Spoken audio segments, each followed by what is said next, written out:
तो आज का टॉपिक है कि नर्वस सिस्टम ऑफ हार्डमानिया। सबसे पहले हम डायग्राम देख लेते हैं। ये है, ये तो यहाँ पे अगर हम लेबलिंग ठीक से देखें तो ये है ब्रैंकियल साइफॉन, ये है एनुलर मसल्स, ये ब्रैंकियल स्फिंक्टर है, ये वाला रीजन, ये नर्व है, ये जो ऐसे निकला है ये पूरा, और तो ये टेस्ट है, ये बाहर वाला एरिया, और ये इसके जस्ट नीचे मेंटल है, ये मेंटल है। और आगे लेबलिंग देखें तो ये है डक्ट ऑफ न्यूरल ग्लैंड, ये है neural gland, actual neural gland, ये है नर्व गैंग्लियन, ये डॉर्सल लैमिना है, ये वाला रीजन। ये जो ऐसे टंग वाला स्ट्रक्चर था इसको हम पहले भी देख चुके हैं, जो कि टोटल 20 to 30 के आसपास होता है, ये है लैंगिड्स। और ये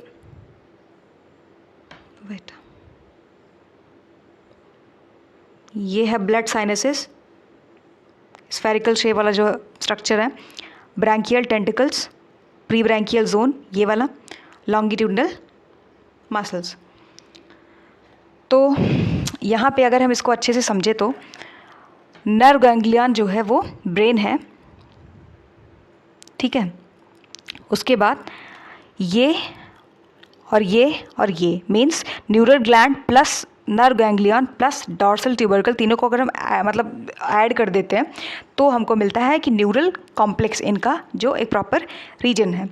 और यहाँ पे जनरली होता क्या है कि जो जितने भी यूरोकॉर्डेट्स होते हैं ना, वहाँ पे ये जो न्यूरल ग्लैंड वाला एरिया है और ये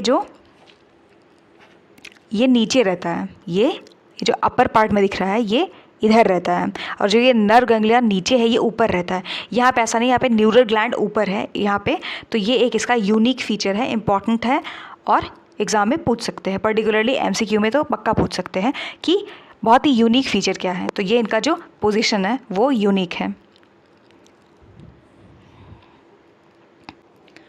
तो जो इधर साइड वाला है इसको बोलते हैं एंटीरियर साइड, इधर वाले को पोस्टीरियर साइड। तो अगर थोड़ा सा ध्यान से देखेंगे तो ये है 1, लेबल कर सकते हैं, ये है 2।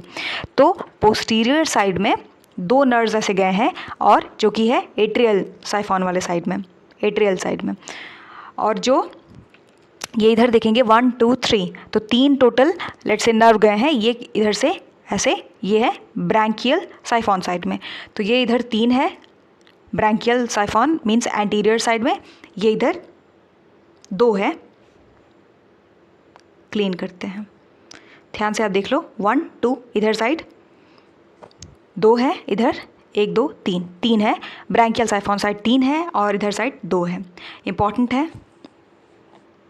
आगे अब रीड करते हैं, ठीक है, बेसिक समझ आ गया। Adult nervous system is quite simple and degenerate. It includes a pinkish, elongated, about 4 mm long, solid nerve ganglion, so-called brain या फिर cerebral ganglion. कहाँ पे होता है? इसका पोजीशन है कि lying embedded in the mantle. तो ये था और ये था, ये टेस्ट है, ये मेंटल है। तो मेंटल में एम्बेडेड होता है on the dorsal side between the 2 siphons. तो 2 साइफन वही जो था एट्रियल और ब्रैंकियल साइफॉन के बीच में डॉर्सल साइड पे प्रेजेंट होते हैं। In most tunicates it is present dorsal to the neural gland, वही लाइन है same, but in Herdmania family का नाम दिया है ये, और it lies just below the neural gland. तो वही चीज़ है कि कैसे ये हार्डमानिया में इंपॉर्टेंट है, कि बाकी सब में तो ये लाइन को आप ध्यान से देखो, बोल रहा है कि in most tunicates it is present dorsal to the neural gland, लेकिन हार्डमानिया में ये just below the neural gland. Structure देखो,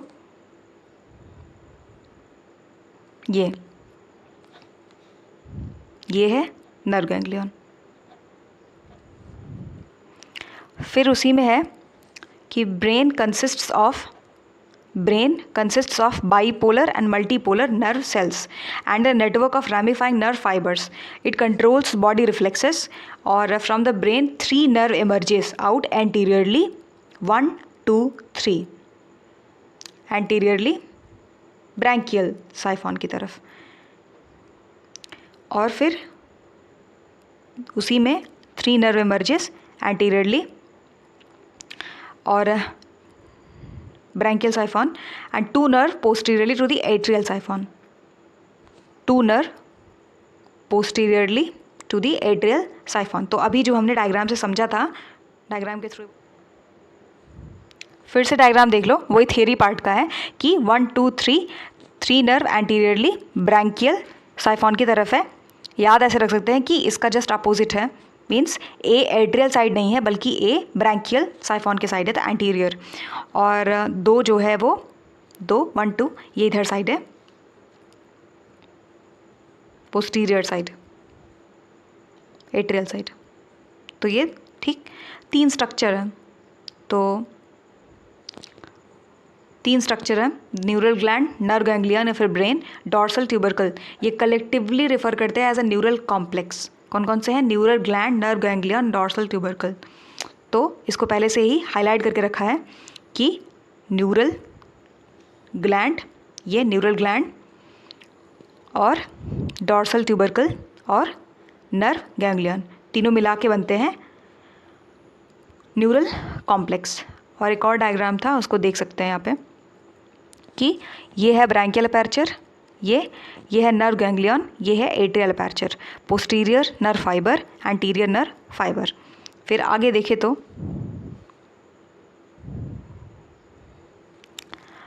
ये है न्यूरल कॉम्प्लेक्स। तो अगेन 1 2 ये इधर साइड आया है, और ये है नर्व गैंग्लियन, ये न्यूरल ग्लैंड, ये नर्व फाइबर, ये डक्ट ऑफ न्यूरल ग्लैंड।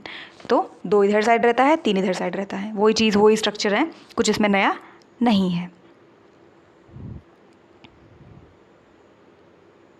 आगे देखिए सेंस ऑर्गन्स के बारे में, तो स्पेशल सेंसरी ऑर्गन्स की कमी होती है इनमें। However several simple structures in the form of isolated या फिर एग्रीगेटेड, मीन्स ग्रुप में एग्रीगेटेड सेल्स के फॉर्म में रहते हैं with the nerve coding represent the receptors. तो अलग अलग रिसेप्टर्स जो है उनको देख लेते हैं।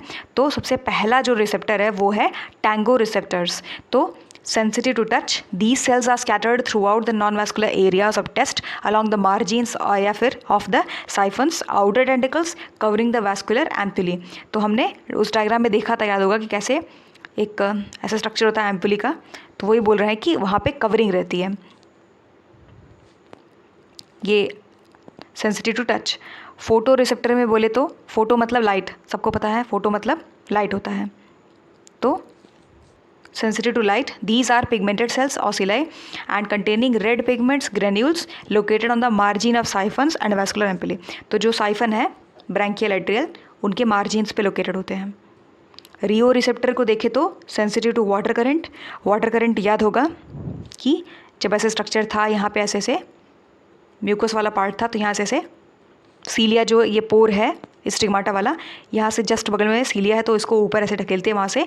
तो ये जो यहाँ पे काम करता है वाटर करंट का, वही बोल रहा है कि sensitive to water current, these cells line the apical margins of the siphons. तो साइफन के एपिकल मार्जिन्स पे लाइन करते हैं। थर्मो रिसेप्टर्स, थर्मो मतलब टेम्परेचर, ठीक। तो अगर thermo means temperature, sensitive to temperature, these cells line the siphons. बाकी आ जाता है कि chemo receptors, sensitive to chemicals, chemo means chemical, these include the tentacles and dorsal tubercle. Tentacles याद होगा, tentacles the branchial tentacles due to their rich nerve supply. तो rich nerve supply line देखते ही कुछ याद आ रहा होगा। Are considered olfactory in nature, they taste the quality of incoming water and also size of food particles entering the pharynx. तो एक बार फिर से आप रिकॉल कर सकते हो कि कैसे हमने वहाँ पे स्ट्रक्चर में देखा था कि कैसे 1 2 3 4 ये लेट्स से ये 4 लिप्स है, गार्डेड है इनके माउथ, वहाँ से निकलता है वोकल कैविटी, यहाँ से ऐसे ऐसे स्फिंक्टर था, उसके जस्ट नीचे ऐसे करके टेंटिकल्स थे, टोटल 64 थे। अब इतने ज़्यादा है, इसकी वजह से एक अच्छा खासा वेब का जैसा स्ट्रक्चर यहाँ पे देखने मिलता है, जो कि था 8 8 16 एंड 32 ऐसा तरीके से डिवाइडेड था। तो याद होगा। डॉर्सल ट्यूबरकल, तो डॉर्सल ट्यूबरकल एक स्मॉल सेंसरी स्ट्रक्चर है सस्पेंडेड में dorsally in the pre branchial zone just anterior to junction of peripharyngeal band and dorsal lamina. तो ध्यान से देखोगे थियरी में क्या है, ये बहुत ऐसा लग रहा है बहुत टेक्निकल से कुछ लिखा है, कुछ नहीं लिखा है।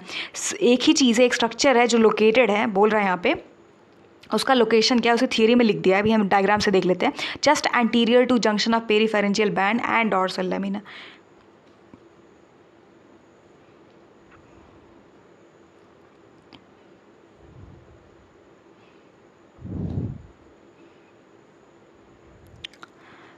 एंटीरियर है ये ए, ठीक, just anterior to junction of peripharyngeal band and dorsal lamina. क्या? ये डॉर्सल ट्यूबरकल। तो इसके और इसके एंटीरियर साइड पे ही तो है, तो इसी डायग्राम को वहाँ पे थियरी पार्ट में लिखा है, कुछ नया नहीं है।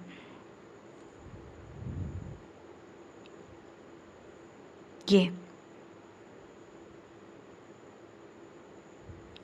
Just anterior to junction of peripharyngeal band dorsal lamina. पहले ही बोला था, अगर आप कोई भी थियरी पढ़ रहे हो, बार बार जाके एक बार डायग्राम देखोगे, नेचुरली चीज़ें समझ आएंगी और उसको हम थियरी पार्ट में खुद के अपने ही लैंग्वेज में लिख सकते हैं। Act as both olfactory gustatory, ये टेस्ट वाला बर्ड होता है और ये स्मेल वाला होता है, उनके रिसेप्टर के जैसे काम करता है। एक और डायग्राम था यहाँ पे नर्व सप्लाई वैस्कुलर एम्पुला का, तो देख सकते हैं। बाकी तो नर्व फाइबर्स, ये जो हनी बी के जो वेब होते हैं ना, ऐसे ऐसे करके उनके जैसे बना है स्ट्रक्चर ये। और ये जो पूरा ऐसे, ये इधर वाला है डॉट डॉट ब्लैक दिख रहे हैं, ये पूरा सेल, ये तो एपिथेलियल सेल्स है वैस्कुलर एम्पुला के। तो हमारा जो नर्वस सिस्टम ऑफ हार्डमानिया है वो कंप्लीट हो गया है। तो मोस्ट इम्पॉर्टेंट जो लाइन था, अगर हम इसको देखें कि MCQs यहाँ पे क्या मिल सकते हैं, तो वो यही था कि कैसे ये टेस्ट है, ये मेंटल है। तो यहाँ पे जो वो लाइन है कि कैसे न्यूरल ग्लैंड यहाँ पे ऊपर होता है, नर्व ग्लैंड नीचे रहता है, ये एक यूनिक फीचर है यहाँ पे। और हमने यहाँ पे नर्व भी देखे 1 2 3, तो इधर साइड थे एंटीरियर साइड, और पोस्टीरियर साइड 2 है, और इधर ब्रैंकियल साइफॉन है, इधर एट्रियल साइफॉन है। तो जहाँ ब्रैंकियल साइफॉन है वहाँ ए नहीं होगा, इसका जस्ट अपोजिट ये एंटीरियर साइड है ये, और इसका जस्ट अपोजिट ये। तो ऐसे याद कर सकते हैं। और ये नर्व वाला हो गया, और ये तो यहाँ से ये 2-3 इंपॉर्टेंट लाइन थे जो कि आपको लग सकता है कि हाँ ये MCQ वाले में पूछ सकते हैं। बाकी तो थ्योरेटिकल वाला जो पोर्शन है उसको आपको 2-3 बार रीड करके फिर डायग्राम बना के आप लिख भी सकते हैं लॉन्ग आंसर राइटिंग में। सो अगर आप चाहो तो एक आंसर राइटिंग अपने मन से लिख सकते 250 वर्ड्स में या 150 वर्ड में,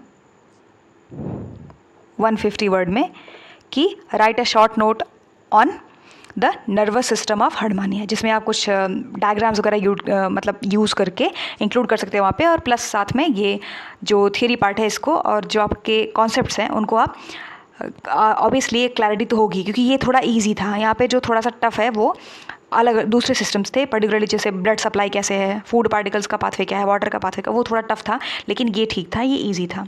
सो I hope you find this video helpful. Thanks for watching.